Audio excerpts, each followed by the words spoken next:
In real estate, each and every practitioner is a self employed individual working with an agency, assisting clients who are buying, selling, and renting properties. We are all entrepreneurs. An entrepreneur is a special kind of business person. One definition goes like this: a person who organizes and operates a business or businesses taking on greater than normal financial risks in order to do so. Well, isn't that all real estate agents? We don't get paid until we complete the task of buying, selling, or helping rent a property. We risk our time each and every day to help people to achieve their goals. Having a desire to serve, having the drive to continually learn on the job, having the ability to separate emotion from fact are necessary skills. Our guest today has all of that, Mm. and it's mixed up in a wonderful blend of caring, compassion, and financial acumen. Stacey Arbetter started her first business while still in college. Trilateral Trading Corp grew to be the largest exporter of automobiles in the US. Like all successful business people, they have more failures than successes, which tells them how to be successful. You learn more from your failures. Stacy and I met months Mm. ago through a networking group, and I was fascinated with her take on the real estate industry and how she is zigging while the industry is zagging. She takes the path less traveled and may not be the right person for everyone, but she is the perfect person to help you if you're a home buyer or seller who faces a unique set of challenges. If you're looking to buy or sell and have a unique situation, grab your drink and let's get started. I want to thank you for coming back to another episode of Broker Talk. I'm Larry Lawfer, your host, and I'm joined each week by Jim Lowenstern, CEO of Castles Unlimited. Welcome to the show, Stacy, and thanks for sharing your skills and interests with us. Well, Larry, thank you so much for inviting me. It's an honor and a pleasure. So let's talk about zigging and zagging and running off the path. Now, you work with both buyers and sellers in unique situations. Let's talk. What's a unique situation that you deal Uh, with on a regular basis? okay. Well, from the seller standpoint, there are a couple underpinnings of sellers that I work with. Uh, Number one would be a seller that has little or no equity, or is maybe perhaps a little underwater in their property. They need to sell it, and they don't want to bring money to the table in order to get that done. I can offer them solutions for that where they don't have to come to the table with money. They protect the property, protect their credit, and they can make their next move. S- That's yeah. So you seem I know a little bit more about what you do. You Mhm. also help people in um, transitioning situations. For instance, if there's a divorce going on in the family, you can help the seller get out of the house, get some equity to move on. In It, so you're transitional in that way. Do I understand oh, that correct? yeah. Divorce is one of the situations, but also the other end of the spectrum. You have two people that both own a home that are getting married, and they're consolidating. This is a wonderful opportunity to lease purchase one of the homes where they can really put a lot more equity into their pocket for their future. It can have a tremendous impact to them downstream. Yeah. Um, so that's another situation. Or people that are downsizing, perhaps they have two homes. They have a vacation home, a primary home. They're looking to sell their primary home and retire to their vacation home. Again, this is another solution for that. Or people that have, let's say, built a new home, but they still have their previous home, and they don't want to pay two mortgages anymore. I So I I can stop the bleeding with that as well. so you're I don't think you're a real estate agent, are you? You're not a realtor. No, You have no, no I'm not. license. So No, I'm not. you're really doing it in from a financial investment type of way. Is that the way to describe it best? It, it is, but I also take an equitable interest in the property, Okay. and That's how I go about my business S- versus having a realtor's license. Yeah. So tell me about some of the properties that you're interested in. We all have our sweet spot. Um, okay. Well, the properties that I really like working with, and it has to be sellers as well. Okay, they have to be the right seller, and most of the sellers are in strong financial positions where they're looking to maximize their in-pocket equity, and they have some time on their hands to get that accomplished. But the soft spot is that they're also looking to do something good and to Hmm. help. Okay, and so they're happy to wait a little bit to have to help a buyer um, own a home, become a homeowner. So the situations that make it harder, especially in today's life, is the down payment. People will, Hmm. you're if you're paying rent on a nice place, that's your mortgage on a place you can own, mostly, Yes. especially Yeah. in the Boston area. So what people don't have is the down payment, or say they can't get a loan because of a credit issue, that you are act can act like a bridge. Exactly. We put together for on the buyer's side, work with people that either have had a challenge in their credit. It's a life event. It could have been a divorce, a job relocation, Health new issue. job, yeah, Health. health issue, death, something like that. Right. It's a situation that's been resolved, and they just need a little time for their credit to bounce back. The other, a big part of my segment is also people that are self-employed that need seasoning, because we all know you can't walk into a bank anymore and get a as stated income loan. Yeah, That presents a lot of challenges for people that are self-employed. it absolutely So does. that's a big part of my buyer pool. Stacey, And it's a I was just going to say, can you run us through a scenario? Here's what happened with this deal, and how An long, example, a recent example. yeah, and Sure. how long you're in the deal for, and the numbers. Okay, sure. Be my pleasure. Um, I have a seller who recently purchased a condo. I mean, I don't want to give any names or anything Yeah, like that yeah, because I yeah. don't have their permission or anything. Just their social They, security number and date of birth. yeah, sure, we can split the deal, Jim. Okay. Um, so she recently bought the condo about a little more than a year ago, let's say a year and a half, and now she needs to sell. Okay, and she doesn't want to lose her, any of her down payment. Now, if she sold conventionally, that's what would happen with all the costs and fees and things like that. Okay, when you back that out. Fortunately, she doesn't need the money in order to move on. So she's really happy to do a lease purchase where the deal will last is going to last 24 to 36 months. The buyers that are coming in, they're strong buyers. They actually have good credit, a decent down payment, but they need more of a down payment. And so they just need time to build up that down payment. And so at the end of the day, the buyers come in, they fix today's price, purchase price. They're living in the home with a future close.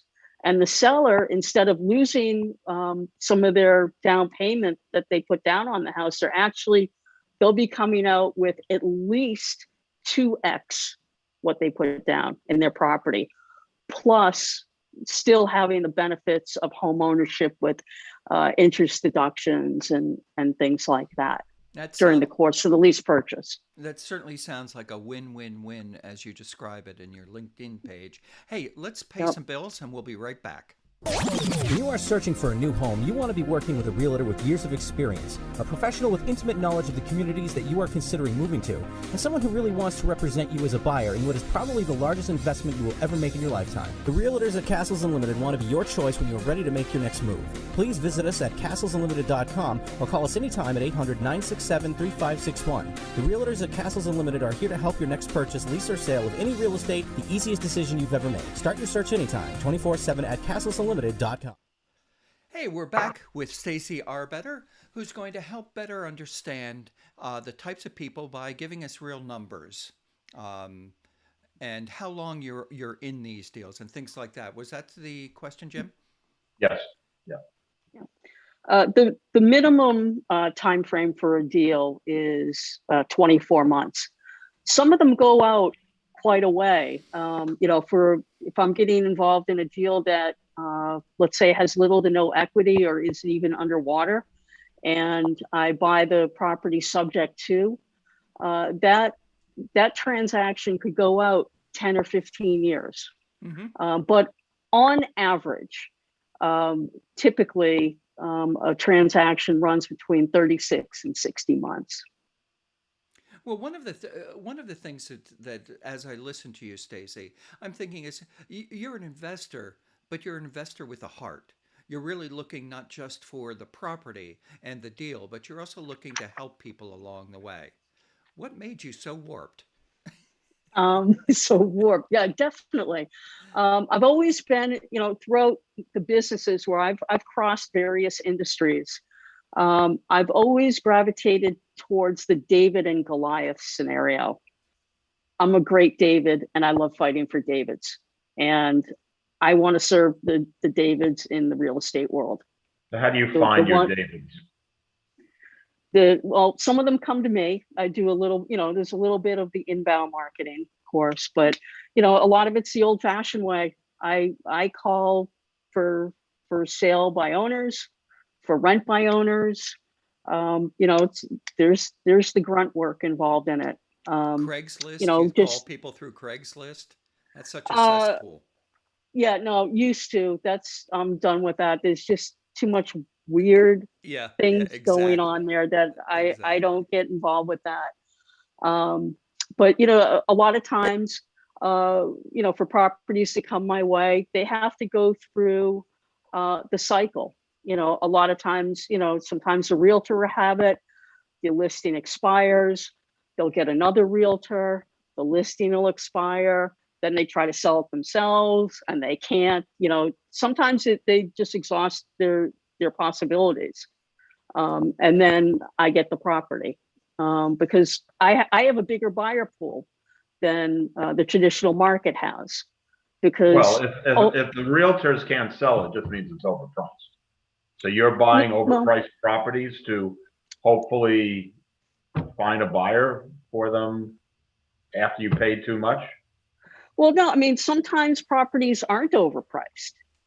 Okay, there could be a uniqueness to the property as well that the market isn't responding to.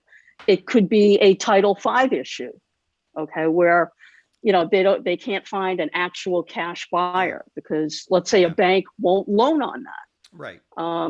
Right. So there are different scenarios. My solutions don't serve the majority.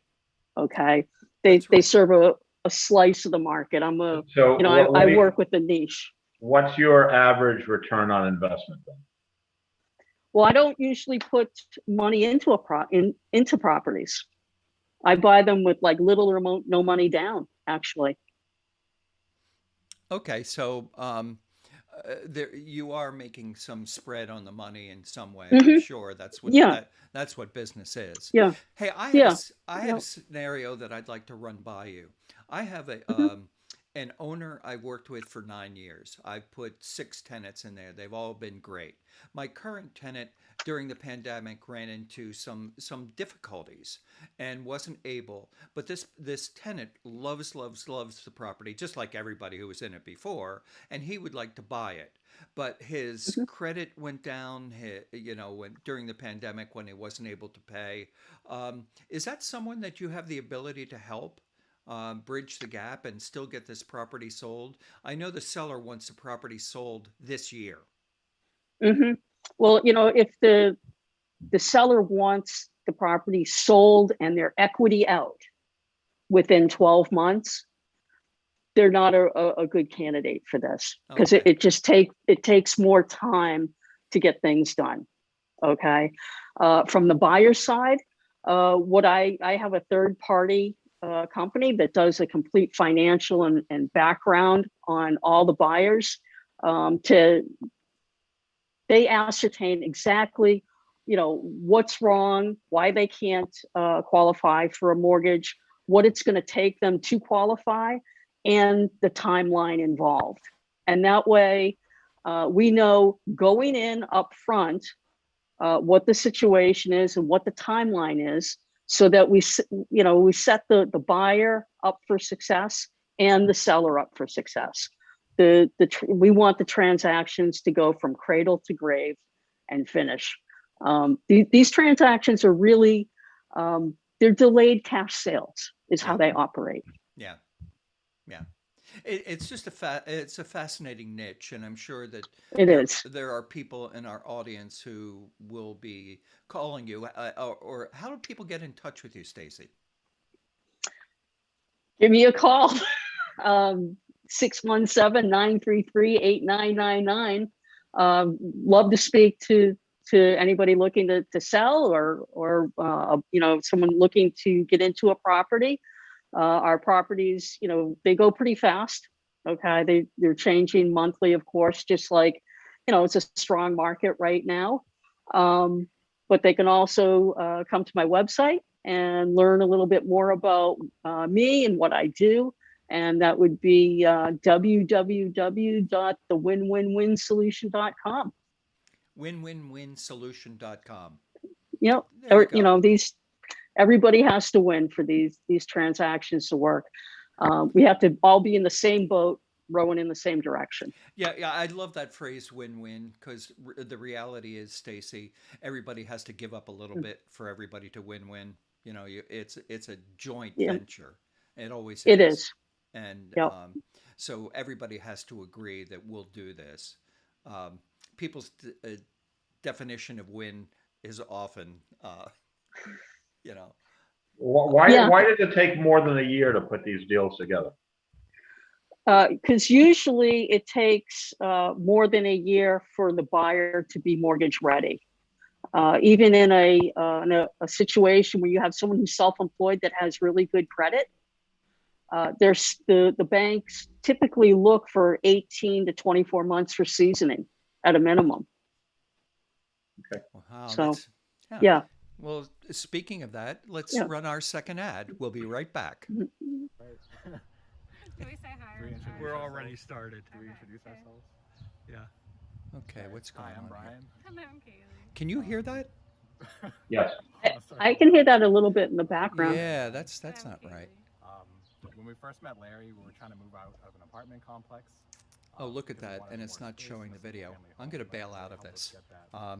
Hey, folks, what you're listening to was our second ad at Lived there for a couple Testimonial, years until the landlord but decided the he visual wanted is to not sell the there house. for some reason. Very Back to quickly. the So on show. very short notice, we had to find a new home, and Larry helped us. And we're back. I don't know what you were listening to back behind there. We'll figure that out. Jim, it's been a while since we actually had a screw up. I think it's been like, 20 days since anybody killed It's themselves. at least the first time on this show, on Exactly. this episode. Exactly. We're here with Stacey Arbetter. She's an entrepreneur. She's an investor. She's someone who cares about her neighborhoods. And where do most of you were telling me that you also do a lot of work in Ohio, did I understand? I have a separate really venture in Ohio where I basically buy small multifamily properties, Okay. and I rent them out Section 8. So by small, you mean like 4 units, 8 units? Yeah, 2, 3, 4 Okay. door properties. Yeah. Okay. Yeah. And I had an investor just recently tell me he only buys brick buildings because they have less maintenance overall. Do you have any thought Um, about that? Well, I like brick, except when you have to go repoint it, it gets expensive, Yeah. you know? I really, I like the buildings that are vinyl sided, because you don't have to deal with the paint, and a lot of these, buildings are a little older, pre-78, where you could potentially have the lead paint issues and things like that. And vinyl sided buildings, really mitigate that situation. Yeah, That encapsulate it. that that's just been my experience. Right. Jim, do you think that there's the best type of building to build? You've done this for so many years. The best, I mean, everyone's using hardy plank and AZAC and Trex these days. Yeah. Basically, we're building plastic houses They won't burn that or melt. that don't need to be painted and can't be eaten by, well, Critters. any termites. Yeah. What about container homes for rentals? What do you think? That's a little restrictive. A little bit. I think It's a niche. yeah. Yeah.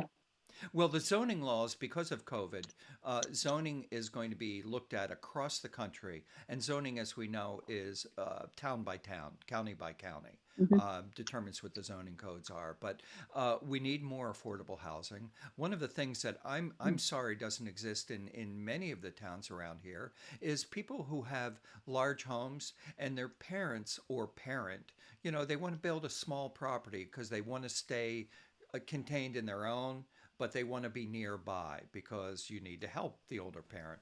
It's hard to get that through any zoning situations right now. This type of thing needs to be addressed, and I think is actually, but it's at your local zoning level. So pay attention to what your town will allow. That's interesting. I wasn't aware of that. That's a good point. They were calling them she sheds, but they're far more than that. It's Oh, usually, yeah. it's usually the mother who lasts a little bit longer than the husband. I think the joke is why do men die sooner? Because they wanted to, but I don't know if that's actually accurate or not. All of my family, both sides live too long, it seems. But I think that if you have your mother and you need to pay attention to what's going on, maybe it's their diet or hospital or the health stuff. It's nice to have them close by, and yet they're still able to live alone, because it's a big thing to give up that live alone thing. Oh, absolutely. I mean, my mother, she's older. I won't say her age because she'll get mad at me. But Hi, she Mom. has me she's like, I'm not going to, a nursing home, just get the pillow out. As long as you don't get in trouble. I'm like, well, I don't know. My wife says, I'll take the pills. I keep checking her drawers. I watch her as she pours me a drink too sometimes, but that's a different story. I think the real estate agents, it only takes in our state, it doesn't take a lot of hours to get your license. It takes a lot of experience to be really good at this job. And whether you're working as an investor like you are, calling for sale by owners, or helping in more conventional ways, if you're not out there every day paying attention to what's going on in your neighborhoods and the houses around, you're not going to be very good at what you do ultimately. So, with that said, how much time do you spend in this particular business? I know you have several. I really spend the bulk of my time on this business. It's a full-time business, Sure. really. Yeah. How could it not yeah. be? Yeah, I mean, I'm really very full-time. So I love what I do. So Sure. I work a lot of hours, as most entrepreneurs do. Yeah. So Well, it never leaves yeah. you. Yeah. Is part of that. I mean, Yeah. doing what you like, it really isn't work. But Yeah, you're working. exactly. Yeah. And I mean, from a realtor standpoint, even though I don't have my license, I mean, I like working with realtors. I'd like to work with them more. A lot of them think that I'm competitive with them when I'm not. I'm really just, I should be just another tool in their toolbox, really an extension of the services that they can offer their sellers. When they have a listing that they're having trouble with and a seller says, geez, if this doesn't sell soon, I may have to rent it. A realtor should think, I got to call Stacey, That's a good point. you know? Hashtag call Stacey. Yeah, exactly. So that's, there's all different ways that I can work with realtors as well. So How many deals are you working on right now? Actively working on? let's see, 1, 2, 3, about six. Okay. 6 right now. And Yeah. and And it's a lot, it is especially a lot. given my niche and the type of market that we're in right now. Right. Yeah. There's a lot more hands-on service. At least I found that right now. Even though everything has moved to the phone and text, and there's so many different ways to communicate, people still need to hear from you in whatever way works best for them. Yeah, I don't think that'll ever change. I mean, you're dealing with people's, in most cases, their largest asset. Right. You need to respect that. Right. Right. And Yeah, their I think, privacy and what yeah. is that acronym? The real estate acronym, old car, where these are the things that a realtor owes their client: obedience, loyalty, communication, old car, uh, competency, accountability, and results. Uh, Wow. yep. Hey, I learned that many years Yeah. ago. Um, Yeah. and it's stuck. But you when you work with somebody, especially in any kind of financial service business, you owe them things, and part of what you owe them is understanding what's going on in the industry, and they depend on that for you. So give them honest answers. Don't hold back anything. Um, Yeah. Stacey, I mean, my transactions rely so much on transparency right, throughout the whole process, right, step by step by step by step. It's critical. yeah. Absolutely. Well, Stacey, it's been absolutely wonderful to have you as our guest on Broker Talk. Next week, we have uh, Hannah Wimberly from Texas is going to be here talking us how the millennials are buying in Houston. But so much, thank you, Stacey. It's been a real pleasure to have you here. Thanks, Thank you, Stacey. Larry. Great show. Nice meeting you, Jim. Same here. Yep. Bye-bye. Tune in next week to Broker Talk, where we'll try not to make mistakes.